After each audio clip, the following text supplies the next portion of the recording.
The John Byrne X-Men Artist Edition is back in print, and we got ourselves a copy to put under the microscope today for you.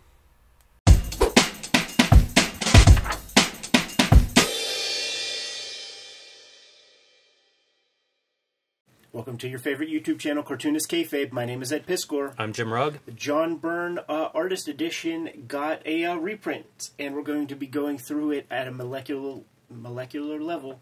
First, we want to let you know that we are a daily YouTube channel with more than 1,600 videos at your disposal. Damn, maybe a couple dozen Artist Edition videos. We have a playlist for that exclusively. We might have talked about your favorite comics. So hit the magnifying glass on the front page of the Cartoonist Kayfabe channel, search for your favorite titles, and check out those episodes. We have a Patreon, and the King Kayfabers on the Patreon benefit from getting all the videos before anybody else, and they're hanging out with us in a live stream, a recording session, as we make these videos in real time. So there's a lot of good value to that, especially when we talk about something that's a little bit rarer on the aftermarket. It's the Kings that get first dibs at buying a copy. And without further ado, Jimmy, the John Byrne X-Men Artist Edition. This is the reprint, and I'm so thankful that this exists, because when that first one came out, that might have been at a time when I was accumulating, more bills than I was used to, had less roommates, and was a little nervous about buying a $100+ book. But thankfully now, at a position where if I see it, I'm scooping it up, no matter what the Artist Edition is. So very happy to get my hands on it, and perfect image for the cover. It is, just to note quickly, and I think we'll see the image inside, but seeing some different media, and great spot varnish. It's a nice package. Like, they're really figuring that part out at this point. I think this might be from a commission. I don't recognize this as a cover piece. He does these big, giant, elaborate commissions. Look at that fucking Sharpie, dude. This video is brought to you by the comics that we make. My latest, Street Angel Princess of Poverty and Street Angel Deadliest Girl Alive. Collect all of my Street Angel comics, both volumes available now. True Crime Funnies, BW Zine, and 1986 Zine are my self-published efforts. You can get those at patreon.com/JimRugg or JimRugg.com. And Hulk Grand Design, my contribution to the Grand Design series from Marvel Comics. Ed Piskor's latest, Switchblade Shorties, is now available online. Follow the Cartoonist Kayfabe, Ed Piskor, or Switchblade Shorties accounts to read a daily comic strip featuring the Switchblade Shorties. Hip Hop Family Tree Omnibus, featuring 150 extra pages in addition to the entire Hip Hop Family Tree comic book series. X-Men Grand Design, all 3 volumes now in one easy-to-find trade paperback. And the latest volume of Red Room, Crypto Killers, and a reminder that all of the Red Room volumes are self-contained. Pick up any volume is the perfect place to begin. And now, back to our video. Man, they're really teasing us. And this is what it would have been called an artifact edition in old terms, which is to say they don't have complete stories here. Dude, he's been selling these pages for 50 years. Like, good luck tracking them all down. So you get what you get. You get what Scott Dunbier was able to find. But he was able to find some pretty fucking cool shit. When I had the original, what do you call it, Essential, it had this written on it right here. Oh, interesting. Yeah, I remember seeing that as a kid. I actually think for a run like this, unless you're going to do multiple volumes, I kind of like the Artifact Edition to give you a sample across, a pretty wide body of work. Yeah, he did about 30, 40 issues. Yeah, I think it's like 3 years. And one of the big noteworthy things, this is John Byrne, Terry Austin Artist Edition. To be clear, look at that. You know what? I'm glad you say that, because Terry Austin brings a lot of stuff to this run. Absolutely. I think we're going to watch that evolve, but you do see it right away. Like, what the heck are we doing here? What are we looking at? Some media I don't usually associate with comics, and probably did not look like that in print. And one of the big pieces that Terry Austin does bring to the table is penmanship. Mm-hmm. The comics of this era were very much brush-inked comics, thick lines, and the thick line had a function in old comics. The registration was so fucking bad in old comics. If you have a bunch of thick lines, if it goes off registration, maybe the color doesn't escape Spider-Man's red costume. Right. And but the print technology started to get refined a little bit more. Terry Austin, he's a crusty bunker. He's from Continuity Studios, so he's used to doing work in a space where you can just use pen and things. and he brought this like voluminous amount of like pen mileage, thin lines, and lots of hyper detail. Yeah, I wonder how that was received by his peers.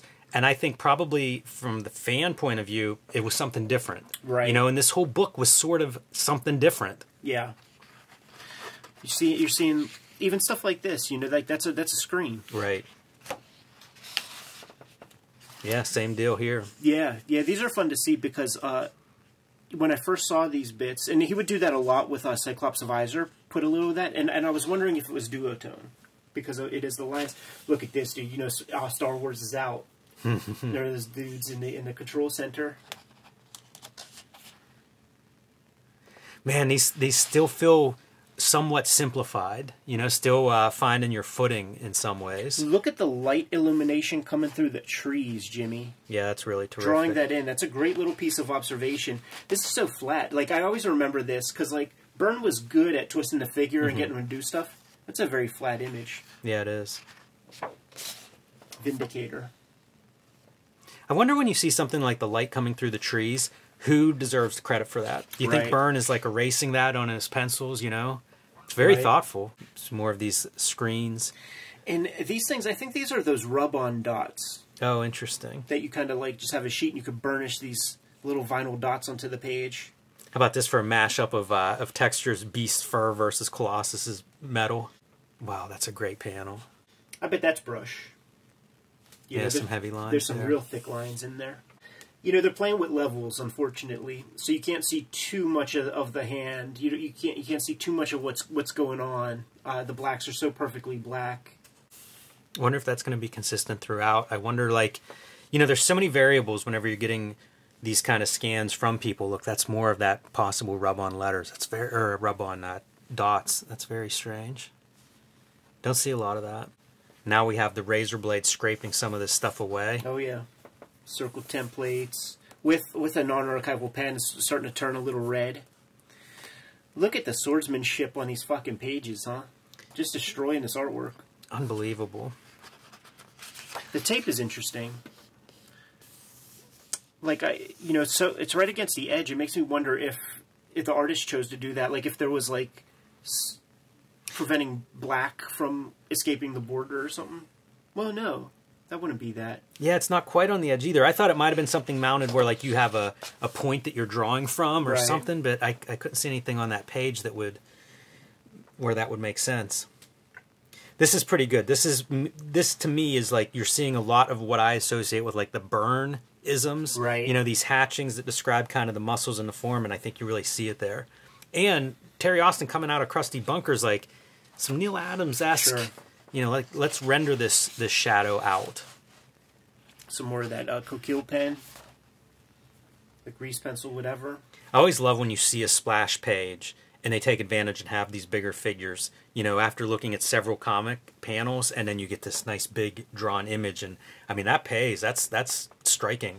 I don't think that that Byrne's work like sort of ever looked better than with Terry Austin. On the pen. I feel like that's such a ballsy thing to do. I want to see the printed piece, because to me that's got to be almost black on the page. You know, you get a little bit of dot gain in your crappy newsprint, and that probably just becomes solid black. That Wolverine pose, that's what I associate with like the Byrne X-Men. Right. Your fastball special there. It's a team book, man. You got to. Each of these characters got to get a little juice. That can't be easy. Wonder what the choice is to put a screen here for a shadow on a head when we've seen him draw that shadow so many times. Right. Yeah, and there's that zip line underneath the visor. Boy, they do a lot of this dry media. Yeah, it's crazy, because like it never clicked in mind, which is the beauty of having a big book like this. I like whenever you get to see some of the fine lines, too. There's snow here. There was some on the previous page. And I don't think there's a lot in the very beginning of this book. Mm-hmm. So it's something that I think Byrne and Austin, I think both are finding their way. Right. But at this point, I feel like they you know, this is kind of what I think of when I think of those guys. And that's what it requires, you know. Like, that was a turn of phrase that I heard often growing up, is like, you know, the comic is not done until it's in print. And what that means is you got to see how these lines translate, because maybe your crosshatch is too close, maybe your crosshatch is too far apart. You have to see it in print enough times and make adjustments along the way. Doing all this energy stuff, man, that's not easy to do. You got to invent things. Yeah, we saw lightning earlier, and it was like all screen tone. I think it was outlined, so a totally different approach now to the lightning. And the water, very well done. You know, like, that's something we comment on a lot because, quite frankly, it's hard to do good-looking water. It's true. It's all context, too, these lines, because, like, right here, it's clearly speed. Yeah. When I first started seeing artist editions, it often felt like a magician tool. Right. You know, where you can kind of see how you do it at this size. Sometimes. Now I know what you mean. Sometimes it is very detailed. You know, like, I look at this control center and I don't know about any shortcuts there. Yeah, these are super, super fine lines, man. And they are not lines that you can make with anything but, like, the thinnest of rapidographs. And also, if you're going to be limited in what pages you get, getting splash pages, yes and please. Right. Interesting sky approach. You don't see a lot of hatching whenever you're in the sky. And it's interesting because, like, you could imagine that is close to, you know, it'll become derivative with the screen door effect from guys who come a little bit later, your Art Adamses and such. Yeah, it's another thing to look at going through here. You know, I mean, this is exactly, we've seen Jim Lee and Rob Liefeld have some of that early in their Marvel and DC career. I mean, that's Mobius, maybe. He was out then. Yeah, I also wonder, like, once you get to a certain confidence level, if it's just like, let's experiment, let's try some of this stuff. How about that for great background? Hard to believe that they did this month in, month out. So much happening. At that level of craft and detail. A spinner rack. I know. Like, that. There's some architecture to go into drawing that thing. Yeah, that's an impressive page. Steve Olive with the criminal act, man. It's got to be Steve Olive, right? Steve Olive, yeah. Like, there was some Micronauts pages where, like, this goes to show you about, like, you know, separating fools from their money and stuff like that. Somebody bought this page and had so much money to burn that they're going to enhance it and have Steve Olive use whatever kind of non-archival bullshit. And you don't know if there's whiteout in here and stuff, reacting with things. And honestly, the fact that Steve Olive did it is corny to me. Like, maybe he was young and could use the cash or something, but to me that's punk shit also, to even agree to do that. But it reminds me, like, somebody told me a story of, they got a hold of a Mignola's pencil sketch and hired some fucking Wildstorm guy to, like, ink the thing, and of course it doesn't look like Mignola anymore. It's just, like, that separates the fanboy from, like, the true kind of, like, art lover. I kind of liked you turning the page and seeing it. I'm not going to lie, that is a weird thing to come across in the middle of one of these books. But you're right, it does illustrate all the things not to do. But don't sleep on this panel, man. Holy shit. No, I love this thing, because, like, even as a kid, like, I first encountered this in the Essential, so you could see so clearly, like, all the little call-outs and stuff. Pretty fun. That's a hard panel, too. Over 20 years ago, this was Aurora's home. Now it's a shooting gallery, and its junkies are barely half her age. Wow. Pretty hardcore stuff there for Chris Claremont. You can imagine being, like, a teenager reading this book and being like, man, this is some real stuff here. This is the first issue that I read of these comics. I got it when this issue of Classic X-Men was brand new. However old I would have been at this point, but this is, like, so close to my heart. And also, this 2 issues was the impetus for the Spider-Man and X-Men video game for Super Nintendo Genesis. Like, this whole thing, you start off as Spider-Man, you got to get caught. This is a hell of a spread. I mean, like, seeing some of the choices on what a spread. Yeah, it's great, man. It looks like white dots. You know, you can see where it ends. You see your circle templates or compass, and then, like, all the mechanical stuff in here. You know what else is neat? With the black buildings and the white windows, it makes me think of that future iconic Byrne Spider-Man cover. Yeah.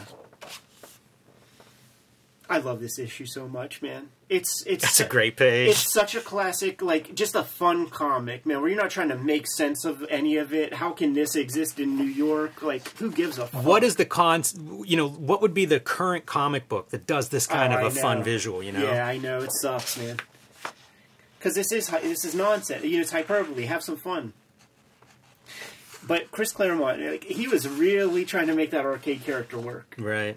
Because he shows up in a lot of stuff that Claremont has his hand in.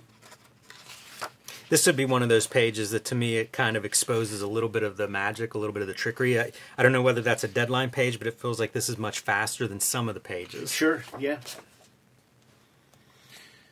Still, though, there's so many visual tricks that they apply just in the black and white. Ooh, go back one. I'm admiring, like, the pattern on his hat. But look at how we start to break down our cartoon line drawing here. Oh man, these are notes for Glennis Ween about how to color the what's going on here, because it has to be psychedelia. It has to be like this guy's been in reality. Yeah, I'll say that's cool. Boy, that's awesome too, because you've got everybody working towards that. And I cite this team as being a great collaboration. Right. In comics, down to the colorist, down to Tom Orzechowski's lettering, who we haven't mentioned up to this point. Choreographed fighting scenes here. You know, a real contrast from, like, the generations previously of a Kirby fight scene. Mm-hmm. And something that Miller gets credit for around this time, too. So, you know, not the only guy that's thinking in that direction. Byrne can build a hell of a figure. He gives good weight to them. He also does well whenever it's like somebody's in civilian clothes. Yeah. Look at the drapery here. Mm-hmm. You could get lost in that. Like, when you're trying to draw that, you could fuck it up real easy.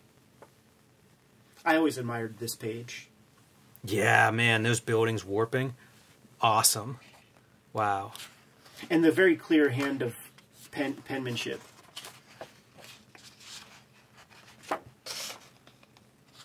Yeah, warping reality like that's great. And it's so cool that it's like, you know, a 1/6 of the page panel. Right. You know, you have all this drawing in. That's all hand. You know, that's Terry Austin adding the texture. And John Byrne will steal that when he's doing Wolverine body hair, when he's doing the inking all himself. And look at the depth here. And maybe even some psychedelia. Maybe that's all a weird color or something. But very consciously having a bold outline with blacks to sell you on the foreground characters. Yep. That's the thing. All of that is just not done anymore in black and white. It's all just let the colorists figure out the depth.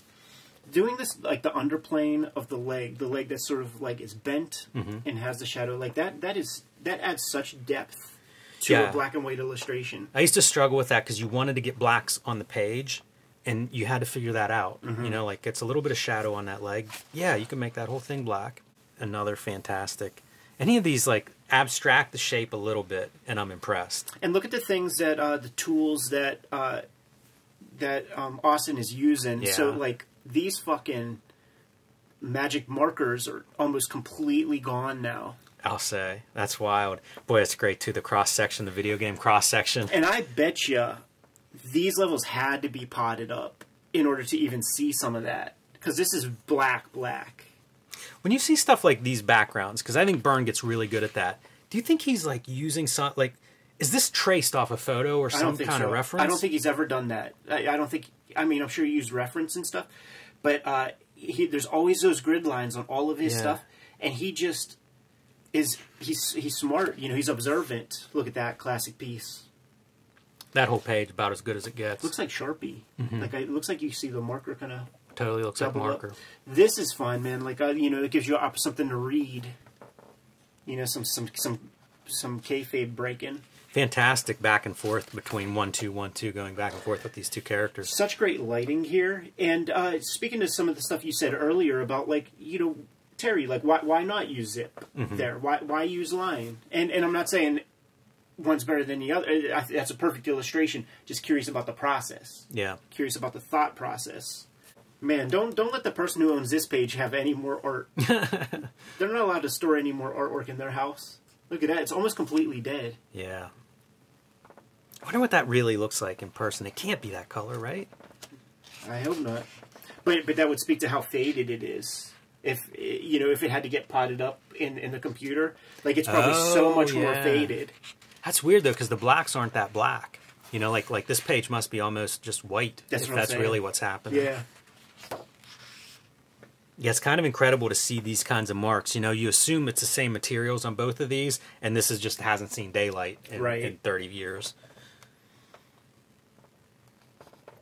It's a cool experiment, though, because if you look at the fine lines, like in the beard, you know, whatever tool he's using, like, these are really fine lines compared to previous generation. And you wonder, because, like, you do see the dabs. Like, it's definitely like a pen with a lid kind of pen, not a like a rapidograph even.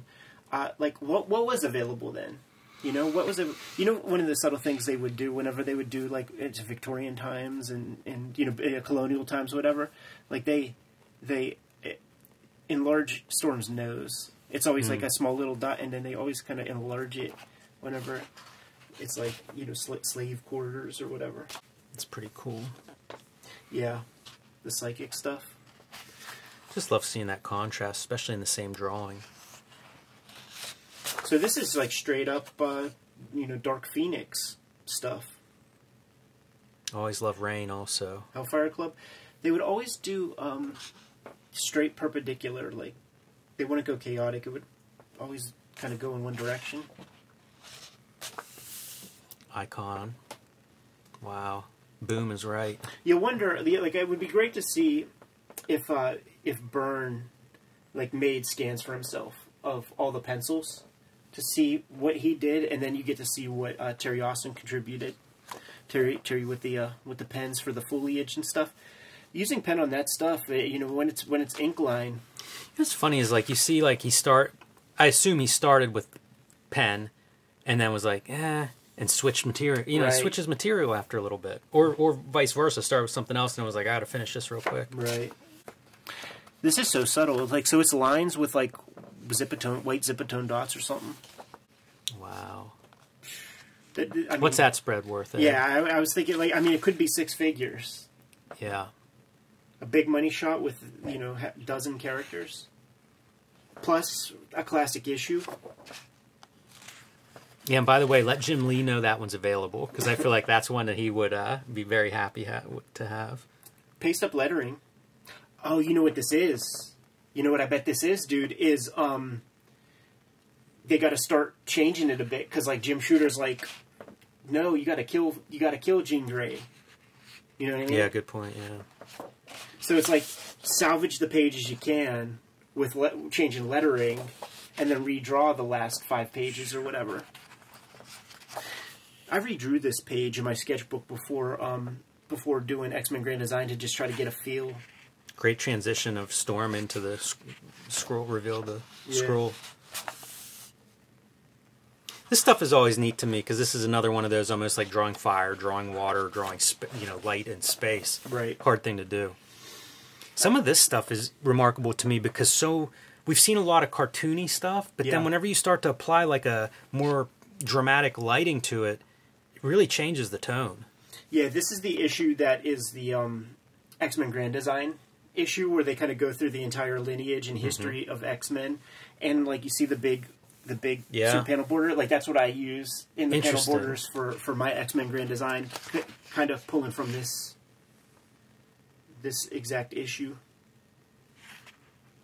And then you get to see Byrne kind of, like, rethink some of his earlier comics, you know, give one more chance to get it right kind of stuff. It looks like this one was inverted on a photocopy machine. Good call. That's another one of those. You know what's interesting about this sequence of, like, these 8 pages that proceed from this comic book? When I was, like, 4th or 5th grade at the you know, the little homeroom class little sheet from Scholastic, it was a coloring book. Like, it would be these 8 pages and then a set of markers. Like, with this page, I totally remember, like, this page being a part of that, man, and then you know, give you something to color. So, like, that Scholastic X-Men 8-page sequence is probably sold more than, you know, the comic was at the time. And the comic was not doing bad at all. Look at that, dude, through the tent. Just getting some lines. That's one where I go, why is that not screen time? Right, Because I wouldn't want to draw all those little dashed lines. Look how disciplined that is. Yeah, especially, yeah, but you know, like, it makes sense, because, like, it feels fabric-y. It does. You know, so these guys are not above putting in the effort to just make it the best comic possible. How great is that flashback where we go from hair into the silhouettes of the pine trees? Real sweet. Great transition. Good Wendigo. I think I had this as a classic X-Men. Might have been my first classic X-Men issue. That's very cool to see this. Love the distortion of the you know, we do the full joke about full moon and suns and stuff. Great distortion there. Yeah. Don't think I've ever seen that. Yeah, not in comics, right? Like, it's so filmic, you understand it. Look at that next. And by the way, we just did the Death of Phoenix. We did that X-Men Grand Design issue. Now we're in Days of Future Past. Like, when they start rolling, it's hit after hit. Right, and you know, you're doing this stuff in one issue or two issue stories.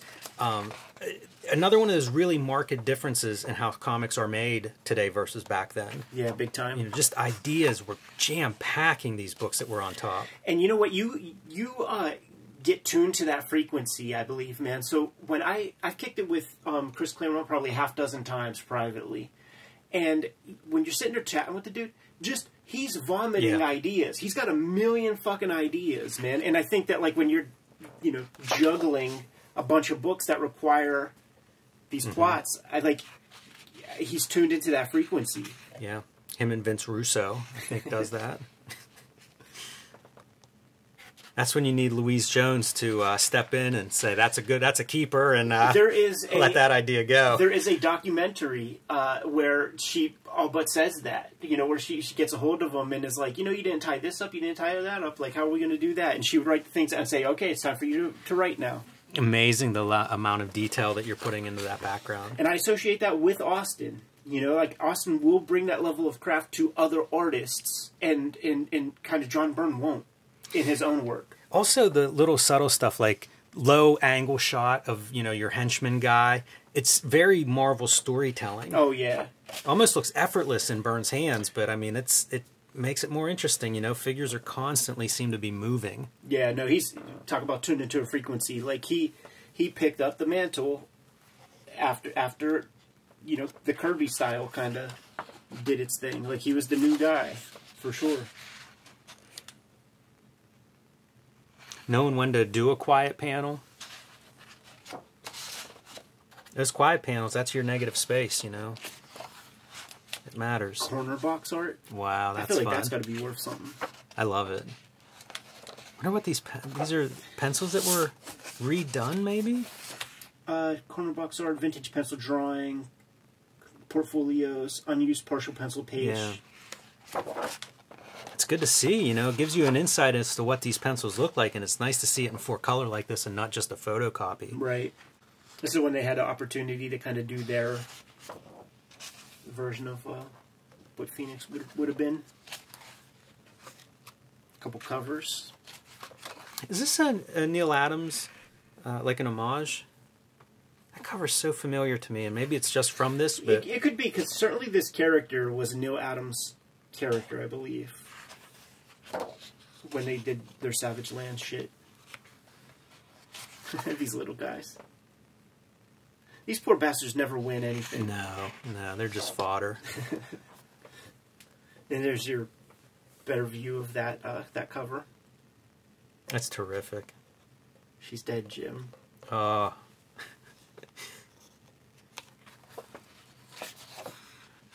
Imagine the harsh feelings that provided. What is this background? That's the question. So when it's printed, it's like a cyan. Oh no! It's a magenta. It's like a purplish color. So I don't know. I don't know exactly what we're looking at here. How it works. How they separate it. I think they might do trickery. Like, I bet the original art is blank. Like with all this stuff. I'm imagining. But I don't know. That's a very iconic one. Yeah. That was one Liefeld homaged, I think, New Mutants 99. That's it, man. Sunspot. Yeah, and like that's my classic X-Men. That's the issue. Right. I think they would reprint those in the back, maybe. They if would, not on yeah, the covers. because it would have been Art Adams doing the cover. These might be those commissions. Very nice. That's surprising. Yeah. We've. This is not the first time we've seen this. It was on some Art of John Byrne thing that we looked at, or there was something we looked at that had that. It was like a super early work that he did that you got like a Dark Horse reprint, but like I got it from the Art of John Byrne, and he drew this piece in the Art of John Byrne shit, and like, yeah, you don't want to manifest that shit. I feel like, right? He seems to have skated by just fine so far, but you shouldn't do that. I'm a superstitious fellow when it comes to that kind of thing. Good piece to blow up, dude, where you get to see this. Yeah, a little bit less of a blow up than some of the end papers that we've seen in some of the artist editions, but I got no complaint with that. I mean, that looks like $1 million to me. Man, these things are fun. You know, I do enjoy seeing some variation in artist editions and different approaches, because why not? Like, this stuff is still such a new, young format. Like, play with it and just try to deliver the goods, and I think this one really does that. I was so sad when this one kind of slipped my grasp at a time when I didn't have the money to spend on such a luxury item. But love these little details too. You get to see just a tiny bit of white media. You know, you can imagine Austin being done and then being like, you know, just flick those just to finalize and make it as good as you can. I feel like I remember Joe Kubert saying, like, you know, that's the last part of his process, is like to get his little whiteouts, man, and to add like little textures and to. Honestly, every like, page gets it. I think that's a pro. Like, you almost have to have the pro eye to do that. You've been staring at this, you know, you're worried about rendering and light sources and all this different stuff, and you're still able to kind of step back and be like, oh yeah, a couple blades of grass there will really be perfect, because nobody cares, right? But it's that attention to detail that allows the pieces that people do care about to sing. Yeah, and when you're doing it, it's the same as like putting the glint in the pupil of someone's eye. Like, you yourself, you're like, that feels right. That feels like the way it should be. Super fun. So glad it's out there. I anticipate getting a handful of more artist editions in 2024. Jimmy, I have some pre-orders in already. Yeah, man, you see those lists and stuff that have floated around. Like, there's some good stuff coming up. Absolutely. Yeah, that Batman Year One is I have that sucker pre-ordered, ready to go. Kayfabers, remember to like, follow, subscribe to the YouTube channel. Hit the bell so that we can notify you when new videos are available. We are a daily YouTube channel with more than 1,600 videos at your disposal. We may have talked about your favorite comics. The way that you can find out, hit the magnifying glass on the front page of the Cartoonist Kayfabe YouTube channel. Search for your favorite comics. Check out those episodes. If we haven't covered your favorites, then let us know in the comments what those comics are. We'll push them a little bit higher on our to-read list. Ultimately, the vids are brought to you by the comic books that we make. And before you is a little sample of the books that we have out in the wild right now. I'm working on a daily strip these days. It's called Switchblade Shorties. Started January 1st of 2024, highlighting these young characters on a daily basis, going through all sorts of crazy adventures and solving life's problems without the supervision of adults. But don't get it twisted. It's still an Eddie P comic, which is to say, it ain't that young adult stuff that you're used to. Also, on the racks right now is Hip Hop Family Tree Omnibus. Is out in the wild. We still have some stock in that after the holiday rush. 500 plus pages with a bunch of additional material. Thank you guys who have supported the comic already. I saw a lot of these as gifts during the Christmas season. X-Men Grand Design trade paperback, collecting all of my X-Men Grand Design stuff, is out there in the wild right now. And the newest comic to hit the stands in January is going to be Red Room Crypto Killers, the trade paperback that contains the 3rd season of Red Room Comics. 4 stories in here. All stories are completely self-contained. That goes for all of the Red Room trades. So if you see any of these in the wild, scoop them up, give them a shot, then check out more Red Room Comics. Jimmy, what do you have? I have my contribution to the Grand Design mythos. That is the Hulk Grand Design. These are sold out at the distribution and publishing levels, so pick those up if you find them somewhere while supplies still last. I have been self-publishing the 1986 zine, the BW zine, and my nonfiction anthology, True Crime Funnies. These are all available at patreon.com/JimRugg. And my latest Street Angel book, Princess of Poverty and Deadliest Girl Alive, available from Image Comics, featuring the homeless ninja on a skateboard.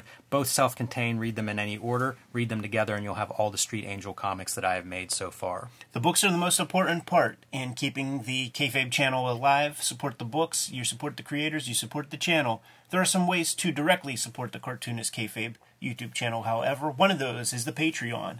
And the King Kayfabers on the Patreon get all the videos before anybody else. Mitigates the Kayfabe effect, and we talk about some rare stuff very often. The King Kayfabers are the ones that get that material first, and sometimes those comics are pretty cheap online before our kings get a hold of them. But what are some of the other ways, Jimmy? You can subscribe to the Cartoonist Kayfabe e-newsletter at the links below this video. You can also find Cartoonist Kayfabe t-shirts, merchandise, hats, mugs, stickers, and more at our spread shop. That link is also under this video. There you have it. All the ways to support the Cartoonist Kayfabe channel. Jimmy, give them those marching orders and we'll be on our way. Read more comics.